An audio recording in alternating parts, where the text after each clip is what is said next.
ప్రియ దేవుని బిడ్డలారా, బైబిల్ చదవటం వినటం వల్ల మనలో విశ్వాసం పెరుగుతుంది. మన మార్గానికి త్రోవ చూపుతుంది. సమస్త జనులను శిష్యులనుగా చేయుడి మత్తయి 28:19 వచనంలో దేవుని వాక్యం తెలియచేస్తోంది. తెలుగు బైబిల్స్ను ఆర్ఆర్కే మూర్తి గారు రీసెర్చ్ చేసి విశ్లేషణ చేసిన బైబిల్లోని ప్రతి అధ్యాయాలను వచనాలను వరుస క్రమంలో అనగా ఆదికాండం నుండి ప్రకటనా గ్రంథం వరకు ఇవ్వబడుతుంది. ప్రతి ఒక్కరూ ఆధ్యాత్మికంగా విశ్వాసంలో బలపడి మీ జీవితంలో ఎదుర్కొంటున్న సమస్యల నుండి విడుదల పొందండి. ప్రతి ఒక్కరూ మీ దీవెన టీవీని సబ్స్క్రైబ్ చేసి ఈ వాక్యాన్ని లైక్ చేసి మీ మిత్రులకు బంధువులకు షేర్ చేయండి. దేవుని సువార్తను ప్రకటింపబడుటలో మీరు పాలిభాగస్తులు కండి. కృపాసత్య సంపూర్ణుడైన క్రీస్తు నామమున మీకు శుభం. మన పాఠం పరమగీతం 7వ అధ్యాయం. సావధానంగా వినండి. ప్రియుడు మాట్లాడుతున్నాడు. రాజకుమార పుత్రిక, నీ పాదరక్షలలో నీవెంత అందంగా నడుస్తున్నావు. నీ ఊరువులు శిల్పకారుడు చేసిన ఆభరణ సూత్రముల వలె ఆడుతున్నాయి. నీ నాభీదేశము మండలాకార కలశము, సమ్మిళిత ద్రాక్షరసము దానియందు వెలితిపడకుండా ఉండునుగాక. నీ గాత్రము పద్మాలంకృత గోధుమ రాశి, నీ కంధరము దంతగోపుర రూపము, నీ నేత్రములు జనపూర్ణమైన హెష్బోను పట్టణమున ఉన్న 2 తటాకములతో సమానములు.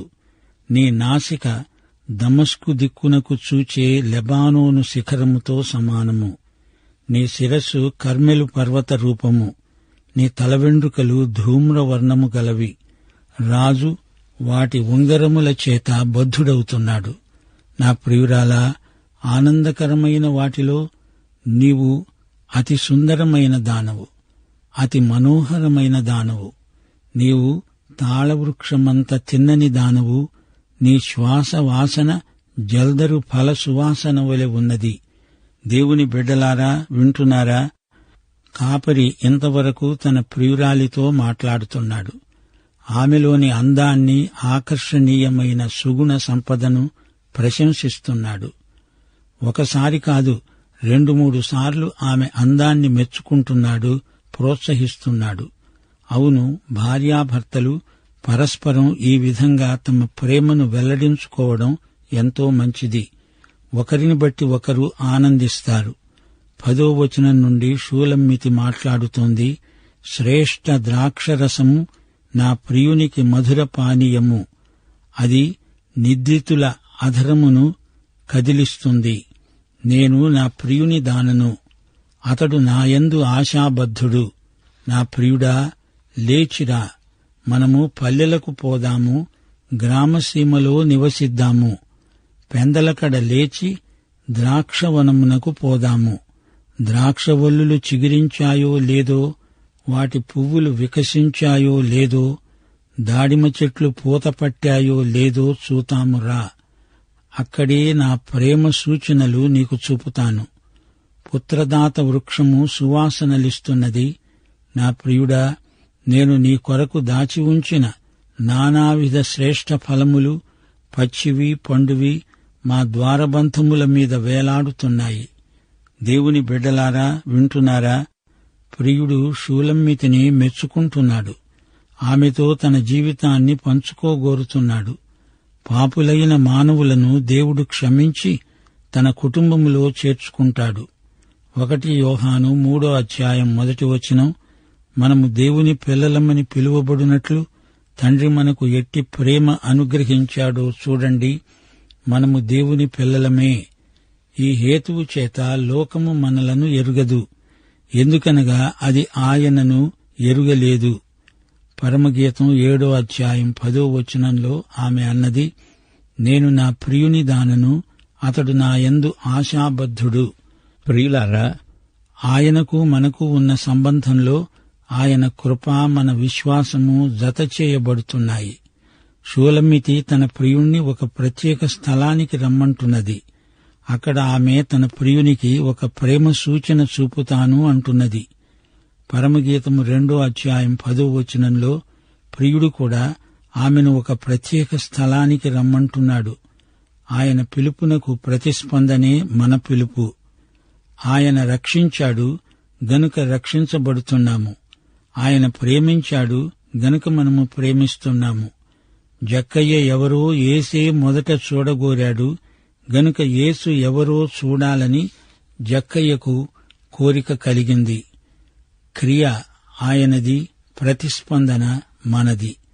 ఆయన కృపతో ఇస్తాడు, విశ్వాసముతో మనము స్వీకరిస్తాము.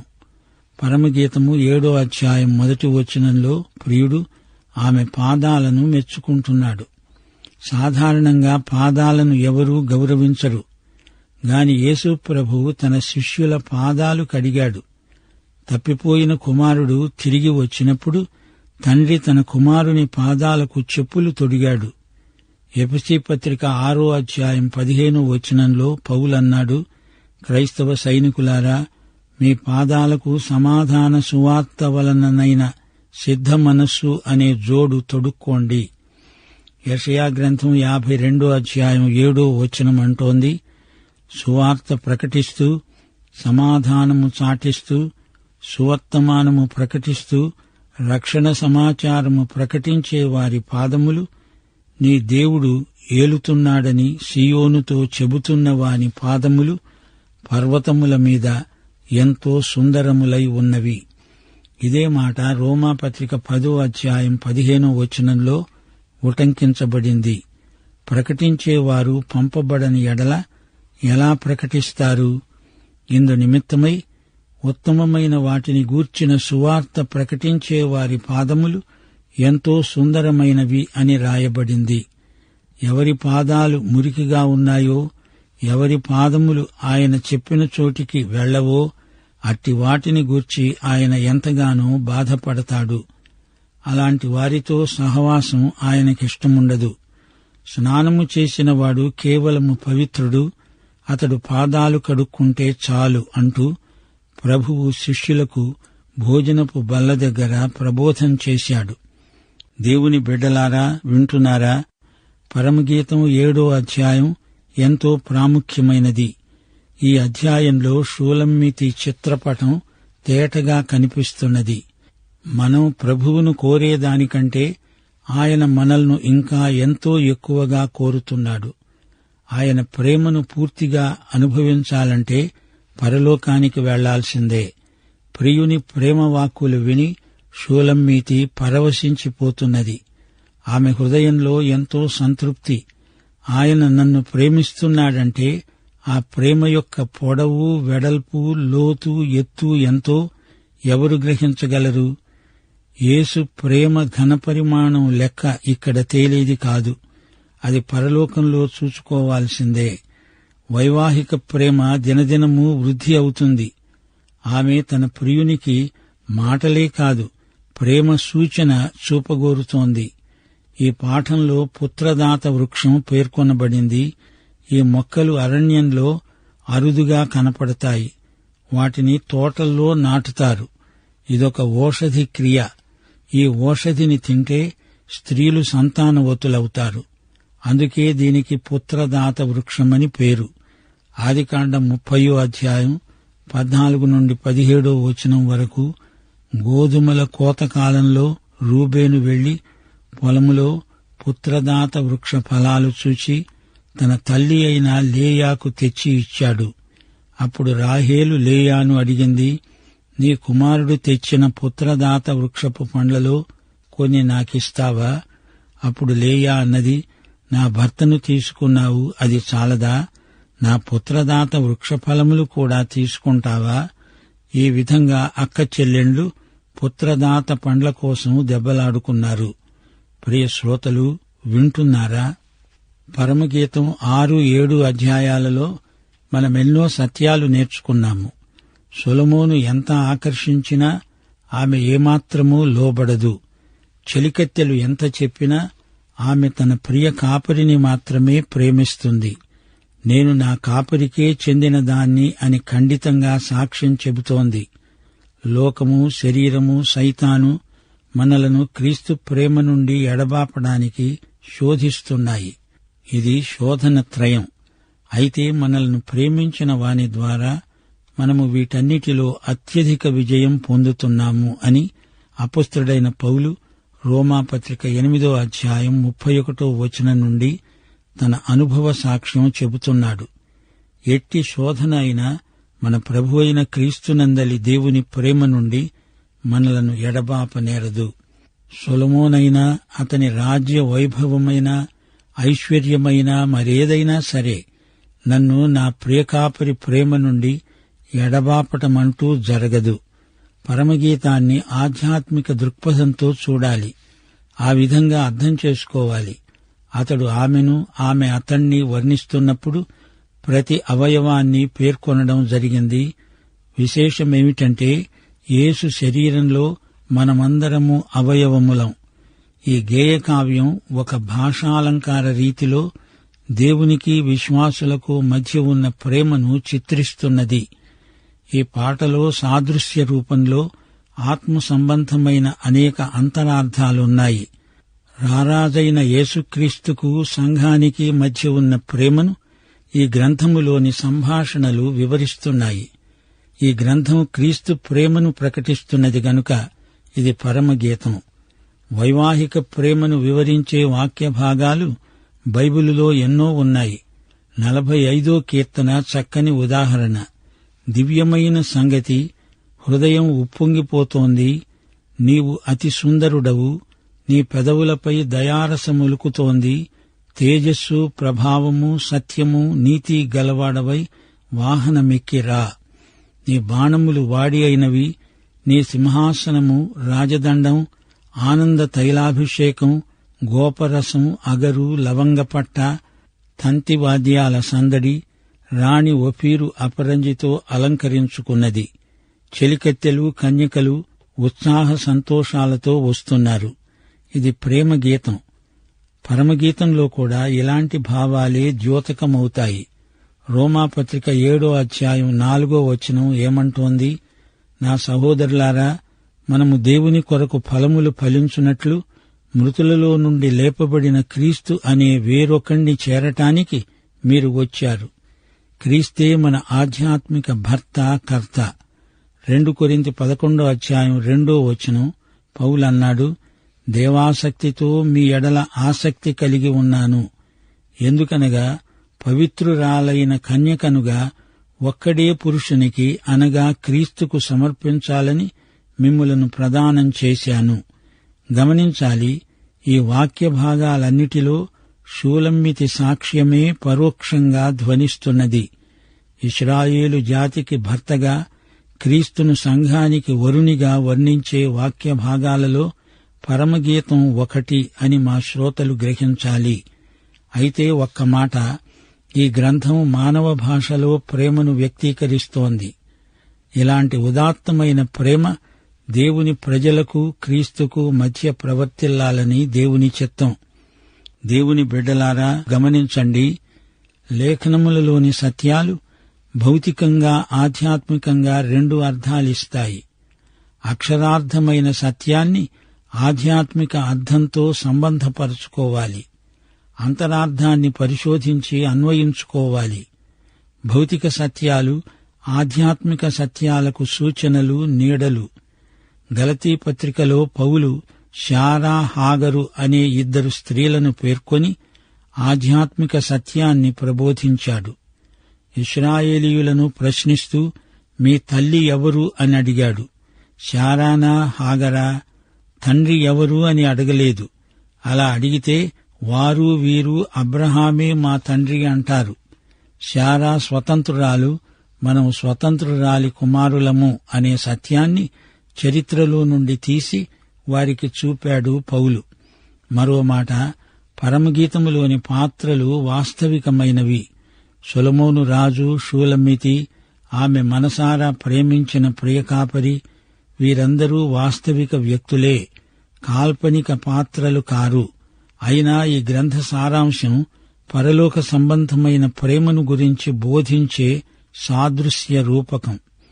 2 తిమోతి 3వ అధ్యాయం 16-17 వచనాలు పౌలంటున్నాడు, దైవజనుడు సన్నద్ధుడై ప్రతి సత్కార్యమునకు పూర్ణముగా సిద్ధపడి ఉండేటట్లు దైవావేశము వల్ల కలిగిన ప్రతి లేఖనము ఉపదేశించడానికి, ఖండించడానికి, దిద్దడానికి, నీతియందు శిక్ష గరపడానికి ప్రయోజనకరమై ఉన్నది. ప్రియ శ్రోతలు, ఈ అధ్యాయంలో సమ్మిళిత ద్రాక్షరసం, గోధుమ రాశి అనే 2 పదార్థాలకు ఆమె శరీర సౌష్ఠవాన్ని పోల్చి చెప్పటం జరిగింది. ఆహారం, పానీయంలాగా ఆమె పొందు ప్రియునికి తృప్తి కలిగిస్తుందని భావం వ్యక్తమవుతోంది. ఆయన దృష్టిలో ఆమె సౌశీల్యం నిష్కళంకమని చూపడానికి కొన్ని పోలికలు చూపబడ్డాయి. హెష్బోను పట్టణానికి ఇరువైపుల ఉన్న 2 చెరువులకు ఆమె 2 కన్నులు పోల్చబడినవి. లెబానోను శిఖరం ఆమె నాసిక, కర్మెలు పర్వతం ఆమె శిరస్సు. నా ప్రియురాలా అంటూ ప్రేమకు పర్యాయపదంగా ఆమెను పేర్కొంటున్నాడు. అతడు నా యందు ఆశాబద్ధుడు అన్నది షూలమ్మితి. 8వ వచనంలో నీ శ్వాస వాసన జల్దరు ఫల సువాసన వలె ఉన్నది. ఇక్కడ శ్వాస పరిశుద్ధాత్మను సూచిస్తున్నది. 11వ వచనంలో ఆమె ఆహ్వానం ప్రేమపూర్వకమైన ఆహ్వానమిది. ప్రియుడా, మనము పల్లెలకు పోదామురా, గ్రామసీమల్లో నివసిద్దాము, వెళ్లిపోదామురా అని ఆమె తన ప్రియుణ్ణి పిలుస్తోంది. గ్రామసీమలో వసంత శోభ, అది మధుమాస వేళ. పెందలకడనే లేచి వెళ్లి అందమైన ప్రాకృతిక దృశ్యాలను చూస్తూ విహరిద్దామురా. ద్రాక్షవల్లులు, దానిమ్మ చెట్లు, పుత్రదాత ఫలములు, శ్రేష్ఠ ఫల సముదాయం, అలాంటి అందాల పరిసరాల్లో ఆనందంగా తన ప్రియునితో ఆమె విహరించగోరుతున్నది. తన ప్రియునికి షూలమ్మితి ఏవేవో ప్రేమ కానుకలిస్తానంటోంది. ప్రియులారా, నీవు ప్రభువుకు ఏమి కానుక ఇవ్వదలిచావు? రోమాపత్రిక 12వ అధ్యాయం 1-2 వచనాలు, నీ శరీరమును సజీవ యాగముగా ఆయనకు సమర్పించుకోవడం శ్రేష్టమైన ప్రేమ కానుక. పరమగీతం 7వ అధ్యాయం 7వ వచనంలో తాళవృక్షం పేర్కొనబడింది. తాళవృక్షమంటే నిటారైన తాటి చెట్టు. ఇది జీవజలానికి సంకేతం. నిర్గమకాండం 15వ అధ్యాయం 27వ వచనం, ఏలీము వద్ద 12 నీటి బుగ్గలు, 70 తాళవృక్షములు. వారు అక్కడే నీళ్ల కోసం దిగారు. మా శ్రోతలు గ్రహించాలి, 7వ అధ్యాయం 1-5వ వచనం వరకు అతడామెను మెచ్చుకున్నాడు. భార్యాభర్తల మధ్య ప్రణయ సంభాషణ. ఈ వర్ణనలో కవిత ఎక్కువ. 6-13వ వచనం వరకు అతడామెను కోరుతున్నాడు. యేసు ప్రభువు నిన్ను నన్ను కావాలని కోరుతున్నాడు. సంఘమునకు శిరస్సైన యేసు గుణాతిశయములను గుర్తించండి. తన నామమును బట్టి నీతి మార్గములలో ఆయన మనల్ని నడిపిస్తాడు. ఆయన త్యాగం ఎంతో గొప్పది. తన వధువైన సంఘం కోసం తన మహిమను సైతం వదిలి వచ్చాడు. తన గొర్రెల కోసం ప్రాణం పెట్టిన కాపరి. ఈయనే మన ప్రియుడు, మన స్నేహితుడు. ఆయన మన సహవాసాన్ని కోరుతున్నాడు. ఆయన మాట వినాలి, ఆయనకు లోబడాలి, విధేయులమవుదాము. సహనం, నిరాడంబరము, మర్యాద, మన్నన, సానుభూతి, దయ, పరోపకారం, ప్రశాంత చిత్తం, విశాల హృదయం, ఇవన్నీ ప్రేమ మార్గంలోనివే. ప్రతి విశ్వాసికి యేసు ప్రభువు ప్రేమ పరీక్ష పెడతాడు. నీవు నన్ను ప్రేమిస్తున్నావా అని ప్రభువు నిన్నడుగుతున్నాడు. ప్రియ సోదరుడా, సోదరి, ఈ పాఠం విని యేసు, నేను నిన్ను ప్రేమిస్తున్నాను, ఎందుకనగా నీవే మొదట నన్ను ప్రేమించావు, నా కొరకై శిలువ మీద చనిపోయావు, నా కొరకే తిరిగి లేచావు, నా కోసమే తిరిగి రాబోతున్నావు అని చెప్పగలవా? అయితే ఈ పాఠమంతా నీకోసమే. మన ప్రభు అయిన యేసుక్రీస్తు యొక్క కృప, తండ్రి అయిన దేవుని ప్రేమ, పరిశుద్ధాత్మ యొక్క అన్యోన్య సహవాసము, సమాధానము సదాకాలము మనకు తోడై ఉండునుగాక. ఆమేన్.